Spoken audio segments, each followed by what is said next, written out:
I am not sure if my presentation will be as spectacular as the video we saw before, but I will try my best. So usually fire prevention is not the most challenging part, but I choose the topic to talk about the challenges. My name is Aleš, and I'm the current chair of the CTIF Fire Prevention Commission, and when the organizer asked me to talk about fire prevention, I said to myself, oh gosh, where to start? So what can we mention, what can we highlight in this 40 minutes? And I briefly walked through the agenda of our last few meetings.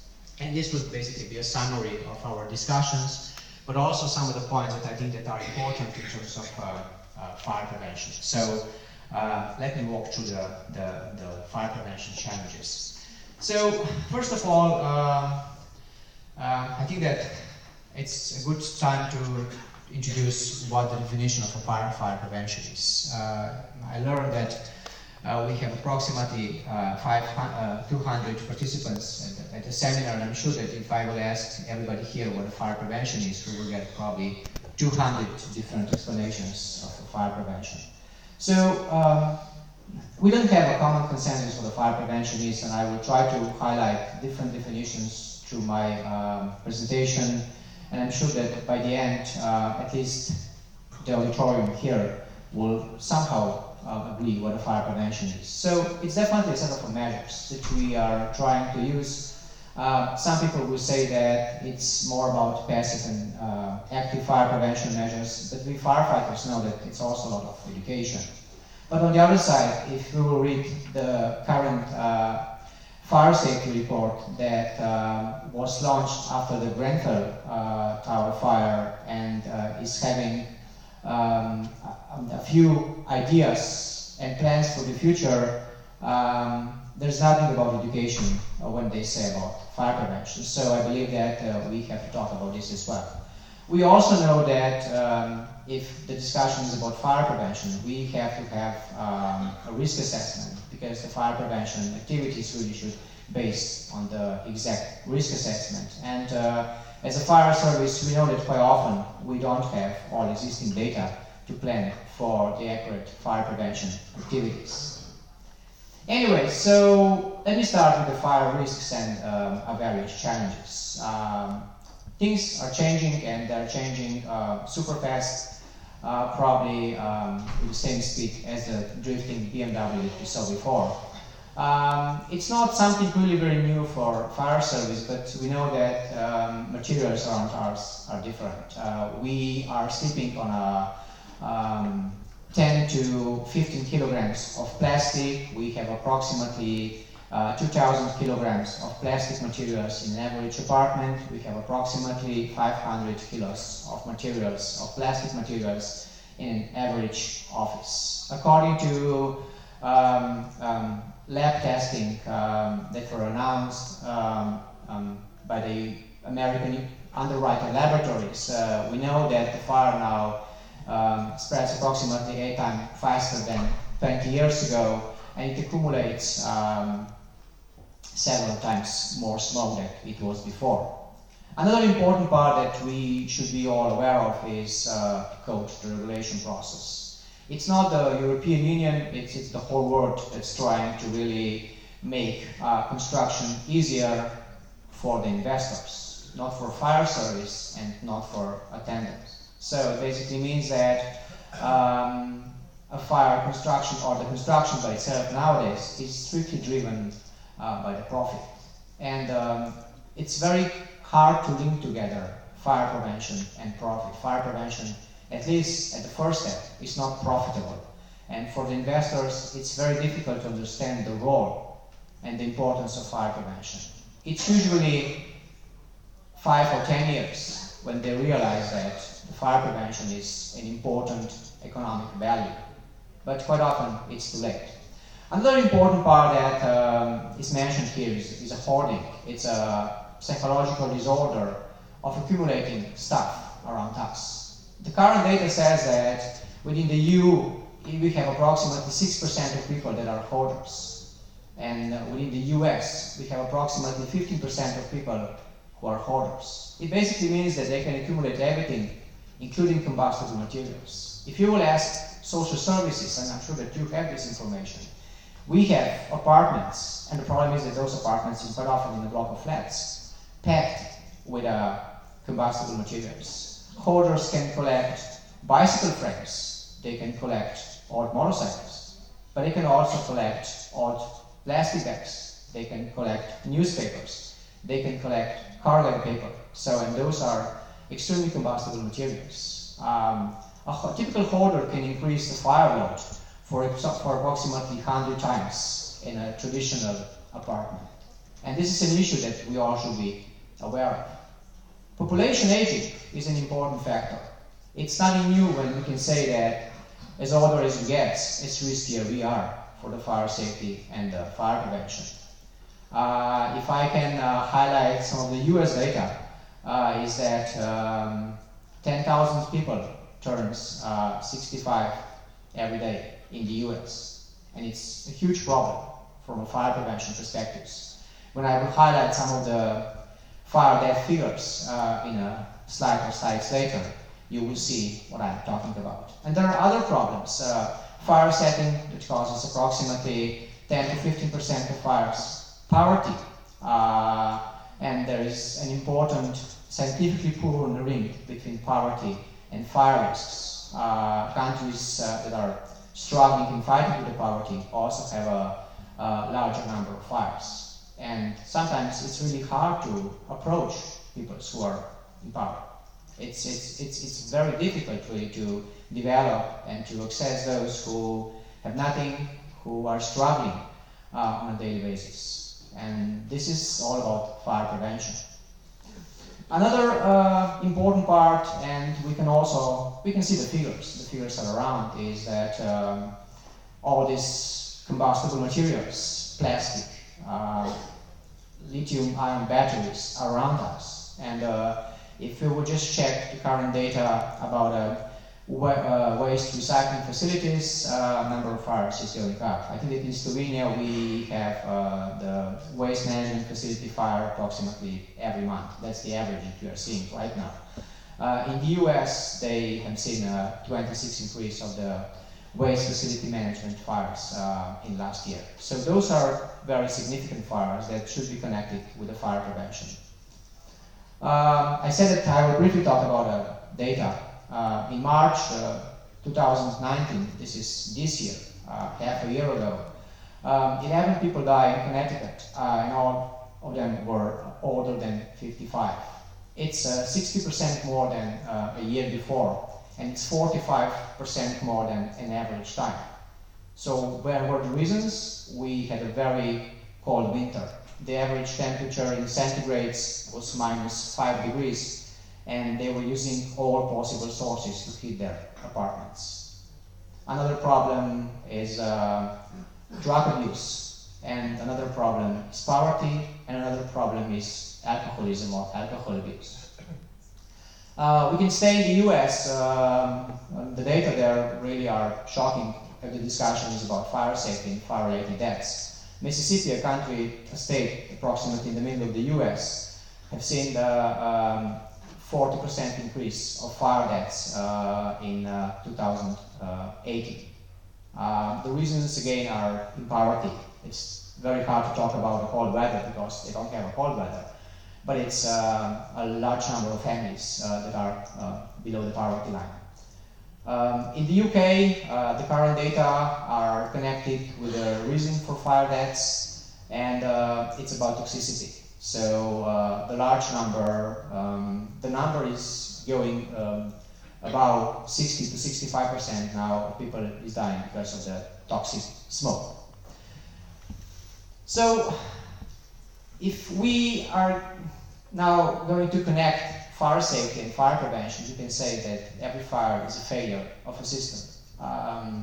There's a very common saying among fire service that whenever we will see a fire siren, a fire truck leaving the fire station, it basically means that we have a failure in fire prevention. So we know that with the inaccurate fire prevention measures, we can protect approximately 95% of all fires. So why are we seeing this increased number of fires? This is a question and a challenge that probably we should ask ourselves. So those are the figures that are coming from the US. Numbers, the trend is going down, but the average numbers are going up. So the fire death rate per capita is going up since 2015. And the numbers are very similar in some of the Western countries. UK had a 50% increase of fire deaths before the Grenfell. After the Grenfell, the increase is even higher. So what is the role of fire prevention? We talked about the definition, what a fire prevention is. So we can say that with an adequate fire prevention, large number of fires are preventable, as I mentioned before. But also, there's a research, and probably we can prove this by our practical training and practical work as a fire service, that quite often all the efforts, or many efforts, really fail in terms of fire prevention. We are spending quite often a lot of money for different fire prevention models, but down the line, we really don't have a result that we all want to see. And the reason again is why, and I will try to highlight some of the reasons that maybe we can talk about and that were addressed through Fire Prevention Commission meetings. So traditionally we can say that the fire prevention is a function of fire departments. It's the fire service that is responsible for fire prevention. But on the other side, we know that fire service globally is facing a tremendous cost or expenditure cuts. Fire service globally is facing activities that are way beyond just fire safety and fire prevention. Quite often, if we will dig into our statistics, we will see that fires by itself are the smaller part, while the fire trucks are out of the fire station. It's about dangerous goods, it's about hazardous materials, it's about car accidents, it's about floods, it's about natural disasters. So saying that, it basically means that a traditional fire service and the fire brigade currently is quite often having a hard time working on the fire prevention issues. A statistic says that an average fire brigade spends approximately 1 to 2% for their fire prevention activities. Everything else goes to whatever fire brigade and fire service needs and whatever fire brigade and fire service is doing. And we know that this is a lot. On the other side, fire departments are now involved into EMS prevention. Quite often fire departments are first responders dealing with an EMS. Quite often fire departments are those who are dealing with drug abuse prevention. Quite often fire departments are those who are helping other services like Red Cross, preventing suicides, preventing different things. So we are basically getting more and more tasks and assignments that are moving our primary core service away from fire prevention. So what does it mean is that we probably need somebody else who will work on the fire prevention as well, besides fire service. So there are various approaches in fire prevention globally, and we can see fire prevention as a ratio between what we are trying to do before the fire and all the activities that we are trying to put together after the fire. So at the Fire Prevention Commission, we usually will talk about 4 important goals that the fire prevention has. First, and the most important, is life safety. So fire prevention cares for life safety. Another important goal is protection of operations. So this is something that really we don't address quite often. And this is an important link with the fire prevention and businesses. Are businesses resilient in terms of fire? Do they have their business continuity planning? Can they operate after the fire? How long will it take for them to recover? Can they recover? And there are data and figures that will say that usually a business that will face a fire-related loss that will be more than 200,000 euros will usually declare a bankruptcy in the next 10 years, quite often in the next 5 years. So to us, to a Fire Prevention Commission, I'm sure that we can share this with an auditorium. I think that the fire prevention and the business operation is not linked very strongly. And maybe this is an opportunity for us to maybe do something more in the area when it connects fire prevention and the business operations. Another important part is property damage. That's an important part. Approximately 40% of properties globally don't have a fire insurance. So it basically means that there is a huge opportunity and a frame for a fire prevention to protect this type of premises. And there's one that really is not linked together quite often to fire prevention. I mentioned this before, it's a public education. So I think that we can agree that public education is an important part of fire prevention. So traditionally, countries will have a different approach to fire prevention. There are those that will slide this flame on this screen more to the left, and there are those who will slide this flame on the screen more to the right. There are activities that really are trying to attack and approach fire prevention more from a prevent a fire to start. But there are activities that will try really to be more on the right-hand side. If we have a fire, what can we do? If we have a fire, so how can we help the occupants? What a fire service can do. So an important topic that we were working on with the Fire Prevention Commission is about the fire prevention stakeholders, who really is the key party that has to be addressed by the fire prevention activities. And we identify 3 areas. It's the local community, it's the household, and the businesses. And the upper left box was something that popped up quite often, and those are the firefighters. So the fire service usually will have the fire prevention activities for the community. And we know that with all the risks that the firefighters are exposed to, cancers, injuries, we also have a talk, and we also have to link the fire prevention with the fire service by itself. Fire prevention we identify 3 important areas or 3 important pillars that can work with the fire prevention within the society. And I will try to highlight them.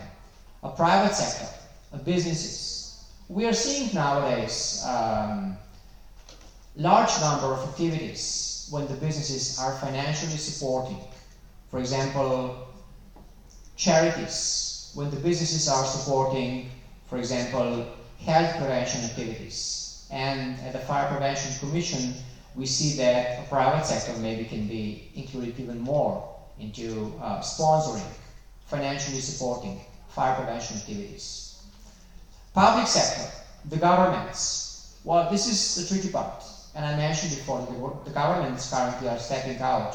They are deregulating fire safety codes. But things are coming back. So at the meeting, at the Fire Prevention Commission meeting last year, our Scandinavian members, a member from Finland, a member from Sweden, but also members from the Netherlands mentioned that the governments are bringing back some of the codes and regulations that really makes building and the construction easier beforehand. Because what they learned is that if it's the investor and the fire safety designers who are the only responsible parties for fire safety, quite often it's not enough. We have to have a government and all the governmental instruments that will check whatever is happening, particularly with the fire risky buildings and accommodations. And there's a third part, a non-profit sector. We have some very successful stories when the fire service, for example, worked with the Red Cross, when the fire service worked with local social services, spreading fire prevention towards those who needed the fire prevention activities, like elderly in their homes. And we believe that in the future, the fire prevention and the fire prevention model will have to be a combination and a collaboration of these 3 important stakeholders: private sector, public sector, and a non-profit sector. This is basically a very traditional business model, and why not to apply something that works somewhere else into a fire service and into fire prevention. So Let me summarize this picture that we saw before in these three important parties. The governments are stepping out. We are seeing in the Western world, it's the US, it's the UK, and I'm not sure about other countries, and maybe we can talk about this later. A tremendous number of fire brigades were closed. If we can talk about a large fire in Liverpool, in UK, it was under an above-ground car park with more than 1,200 cars that burned down entirely. A problem there was really a number of firefighters and a number of fire trucks that really attacked the first fire. So now we can go back and ask ourselves, so how important is the involvement of a local community? So how accurate is the fire risk assessment to really know, to really plan our fire prevention activities based on the fire risk assessments? Because fire is a fire, and you know the amount of water that we need to suppress the fire. It will always be the same, right? But all with these new fires, right, we are quite often talking about a 1, 2, 3 rule. So in a first minute, fire will reach a smoke detector. In a second minute, we have a time for a safe egress, and in a third minute, usually a fire will reach a threshold. So with this, right, so do we really know, are we really working on our fire prevention plans based on an accurate fire risk assessment? And this is a problem that probably we all should be aware of. Fire prevention in the future. So whatever is happening around, and I mentioned this before, I think that we need a better fire codes. We need an update, definitely. We need an update when the governments will step in. Again, particularly for the assemblies, for buildings, for accommodations like the waste management facilities, when we are endangering neighbors, when it's probably impossible to say that the business owner will be the only responsible for fire safety. We know that we need more, and what the Fire Prevention Commission is trying to address is a code or a framework that will help governments to identify fire risks, but also to develop an accurate and good fire prevention models. I think that what we need is a collaboration. We are lacking of collaboration. I think that if I would ask you about current and maybe some past fire prevention models, probably you will find different examples when the collaboration between the different stakeholders was just not existing. It basically means that we are duplicating our work. It basically means that we are not covering those who are in need. How bad can a collaboration be can be seen here. In this green box, there is a report or a notice about the expertise that was around in the UK about high-rise buildings as the Grenfell Tower. When the local community basically mentioned that there is something wrong with these buildings, it was mentioned before. It were the building occupants that mentioned several times something is going on with the building, right? We have all these indicators. We are just not summarizing all these indicators. That's the reason why I said that we have to establish a collaboration. Definitely a fire prevention will and is an important role for the fire service, but I believe that there are others that should be alert as well, that should be brought into the model to support communities to stay safer against fires. We believe that fire prevention also has to have this fancy word, sustainability. How sustainable are our solutions? From a fire safety perspective, it's no doubt that the most sustainable solution is a fire sprinkler and a fire suppression system. We don't have many countries where a fire sprinkler is required by law in a private apartments. The Fire Prevention Commission visited Cardiff, Wales in the UK. That is showing a tremendous success, reduced number of fire deaths and fire injuries after a new code and regulation that the fire sprinklers are required. We are seeing now an uprise trend in the US when the fire sprinkler is becoming more and more important. There are a few states now in the US when the legislators are bringing fire sprinklers as a required fire protection system in an old, existing and new premises. fires. This is an important part. I think that this is an important shift. And this will probably make fire prevention more sustainable. Ecological part. We know that every fire, particularly new materials, is a tremendous burden for the environment. So I believe that this part is not mentioned enough, particularly now when everybody is talking about climate change and global warming.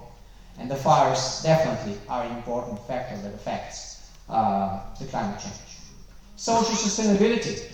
There is a very strong connection between fire and the poverty. And we can say that we have a mutual relationship. A poverty causes fires, but also on the other side, fires cause poverty. There is a large portion of statistical data saying that even a middle-class family can go below the poverty line after facing a house fire. And I mentioned to you before, there's a large number of buildings that are not insured against a fire. So there are other factors I think that we should address when bringing together and talking about fire prevention. So to somehow summarize this and conclude the challenges that we have, and I believe that we all are aware that there are challenges about fire prevention. This is an invitation, so the Fire Prevention Commission meets next month southwestern from here in Budapest. A meeting will be on November 20th and 21st, and the topics we are going to address were partially mentioned here. We will talk about current fire prevention models. An important part that the Fire Prevention Commission is working on is the interaction between fire service and the terrorist attacks. So the discussion is, what is the role of firefighters, fire brigades, in case of terrorist attacks? We will do a short summary of 2 workshops that were established and run last year. We will also talk about IFSS, Standard Setting Committee report. I was nominated as the member of the CTIF in this United Nations established IFSS commission. There is 21 members from all over the world. And I think that next week we will launch a framework. The framework basically will be a framework of the fire safety code, a general uniform fire safety code, with one important reason: to help countries globally to check their codes if everything that is needed for fire prevention is there. And be sure that fire prevention, education, and all these figures are in this framework. And the framework basically is there to help others to improve their fire safety codes. On this meeting we will talk about the fire safety of wood constructions. We are seeing now high-rise wood buildings. That's an important part that we have to address. I'm also not sure that we are aware of the potential risks. There was a failed fire safety test of a high-rise wooden building in the US approximately 2 years ago, when the construction collapsed during the night after it was suppressed. So I think that we should mention this as well. And we also will talk about an evacuation and emergency procedures about kids. And the initiator for this activity are our Russian colleagues after their tremendous and tragic fire in the shopping mall a few years ago when 41 kids perished. So this is a draft agenda for the meeting, and definitely you are invited to attend this meeting. And I'm sure that there will be a chance to talk about fire prevention even more. Thank you very much. This was my introduction. I'm open to any questions. Also, I will be around and will be happy to chat about fire prevention during our break. We have one question. Yeah. Yes, that's very good. Thank you for a good presentation. And you have to look at the high-rise wooden structures, buildings. You also address firm insulation. Yeah. That's a Greenfield tower. Yes, exactly. Yes. So I'm not sure if Dennis Davis is here. So we have the UK member in the commission. Yes, definitely yes. So we were among the first that went through the UK Grenfell Tower report, and I mentioned this report before. We disagree with the fire prevention part over there, And definitely, yes, we are aware of this problem, and we are trying to track. So one of the assignments that we did after and even before this fire really was to ask the member states about isolating materials for the high-rise buildings. And we have various approaches, and all the data, all the reports are available. But yes, this is an important concern. Thank you very much. Yeah. I want to lend a microphone. Thank you. It is even more severe than we are expressing now. What is a high-rise building? How many stories is there in a high-rise building? 10 or more. How many of you have high-rise buildings in cities? Everybody. We could say 600 in Oslo. The main problem, and that has been proven by the Americans with large real tests, with many, many different fire brigades approaching simulated fires at the 10th floor or above. It is not possible to solve it without a good pre-planning, with good deals with nearby fire brigades, with tough incident commanders that will alert reinforcements immediately. That has been proven. I saw a very bad fire just a few weeks ago in Sweden. They managed to solve it, but it was a very easy fire. We forget about small high-risers. Any comment, Aleš? Well, don't forget the tests that US did, and we are going to re-awake the knowledge from those tests. And we will post the manual again. If you have not pre-planned it, it's a lost case. We did this research maybe 5 or 6 years ago about the definition of the high-rise building. So quite often it's the height in meters or in feet. So it can be somewhere from 20 to 25 meters when we define the high-rise buildings. And what we learned is that an important problem that we have is the firefighters or fire service access around these buildings. So there are various problems that we should address. But also a problem that we talked about was about education of all the occupants, because it's the holistic approach that we should have, right? If they're accumulating their combustibles type of their balconies, if they're changing their balconies, if the balconies is a storage facility at some point, and we can see fires where at the balcony they will have gas tanks, they will have combustible furniture, they will have a wood, everything possible that you can find is there. So, and this is all at the external wall, right? So by saying this, we can say that an outward fire really can propagate very fast. So yes, definitely. But as I mentioned before, so this interaction of 3 factors: the community, the private sector, and the non-profit sector, I think here is very important, because if we will take away the occupant, I think that we are missing an important part. They should be an important part of the story as well, because we can do whatever we will do. We can impose all possible codes. The fire brigade can visit them once a year, although we know that it's difficult, right? But if they will not be aware of all the risks, if they will bring everything that's combustible in their apartment, then we will still have a problem. So I believe that there is like an interaction of all the factors around. Yeah, I have a question as well. Thank you very much for your good presentation. But anyway, you said the main goal of the fire prevention is education of the public, citizens. But from our Czech perspective, there are another pillars, and one of this that is who should provide, who should perform fire authority. If I look to the best practice in the Czech Republic, it's integrated part of the Czech Fire Rescue Service. Nowadays we have a national discussion because Parliament would like to prepare a new law, probably Senator listen to my speech as well, because afterwards it will come to Senate. But anyway, and one of the major idea is that fire authority should be located separate from the fire services. which is not our point of view, because we have a long tradition that we provide building control, that we issue statement for the new building construction, and we provide as well a fire investigation.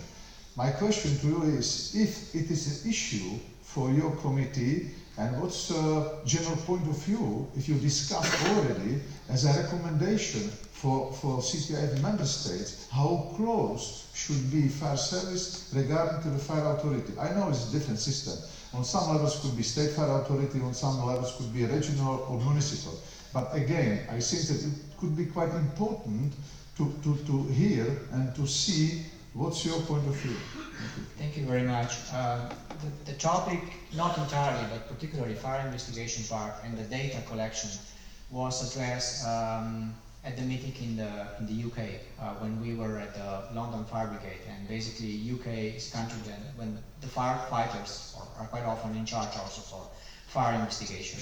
A problem that we address in that time, and even before, is that quite often we are lacking an important part of information from fires as a fire service, because if a fire investigation is performed by somebody else, a police, insurance, or whoever is around, right, usually we have a huge gap between the data and the fire service. But yes, you mentioned an important part, and I believe that I mean, I can share a document that was a questionnaire about the fire investigation part, but this part wasn't addressed so far, but I think that it's an important part, so probably we should talk about this year as well. So how to interact and how to deviate the control and the performance. Yes, thank you very much.